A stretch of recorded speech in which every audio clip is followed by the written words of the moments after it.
জয়পুরহাটের আক্কেলপুরে এক চুরির ঘটনায় ফিলিং স্টেশন বন্ধ থাকায় শহরের মানুষ চরম ভোগান্তিতে পড়েছেন। নীল রঙের ট্রাক চুরি হওয়ায় সকাল থেকে বিকেল পর্যন্ত তেল বিক্রি বন্ধ থাকে এবং যান চলাচলে বিশাল অচলাবস্থা সৃষ্টি হয়।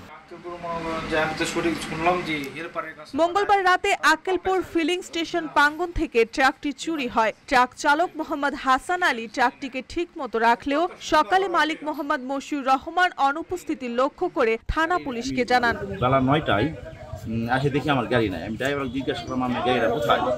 সে বললো যে ভাই আমি তো জানি না। আমি হেল্পার জিজ্ঞাসা করলাম গাড়ি কোথায়। গাড়ি বললো যে এখানে তো রেখে গেছি। আমি তারপরে এখানে আসে আমি পাম্পে জিজ্ঞাসা করলাম, ম্যানেজার মান্নান সাহেব বসছিল, ওখানে বললাম যে আমার গাড়িটা হলো এখানে ছিল, গাড়িটা কোথায় গেল আমি তো পাচ্ছি না। দেখো হচ্ছে কি আমরা তো জানি না, আপনি আমাকে সিসি ক্যামেরার ফুটেজটা দেখান তো।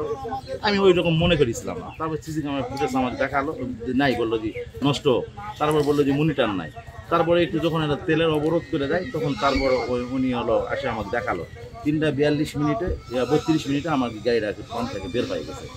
গাড়িটা বের করে নিয়ে গেছে, কে বা কারা বের করে নিয়ে গেছে তাতে আমি জানি না।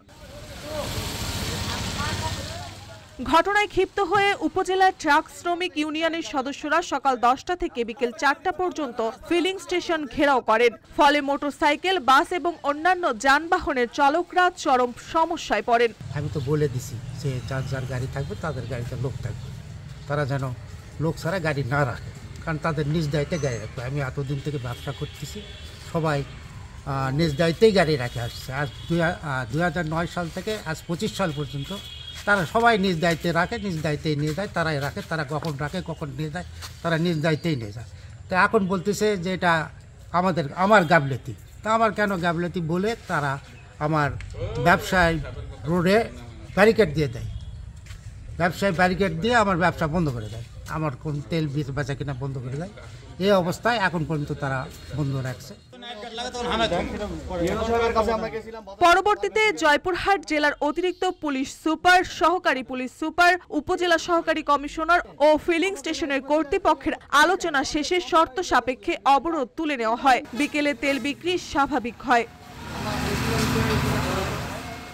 উভয় পক্ষের সাথে কথা বলেছি, যারা এখানে গাড়ি রাখেন, মালিক শ্রমিক যারা রয়েছেন এবং সেই সাথে এখানে যে পেট্রোল পাম্পের যে মালিক তাদের সাথে কথা বলেছি। কথা বলে বিষয়টি আমরা একটা সুন্দর সমাধান করে সক্ষম হয়েছি। রাত্রিকালীন যে ট্রাকগুলো রাখে সেই ট্রাক রাখার বিষয়ে যে তারা যেন নাইট গার্ড রাখে পাড়া দেওয়ার জন্য, এবং যৌথভাবে এখানে নাইট গার্ডের দুই পক্ষ এর সম্মত হয়েছে এবং সম্মত হয়ে তারা যে পাম্পে গাড়ি দেওয়ার যে অবরোধ ছিল তিনি তারা তুলে নিয়েছে। এখন পরিস্থিতি স্বাভাবিক।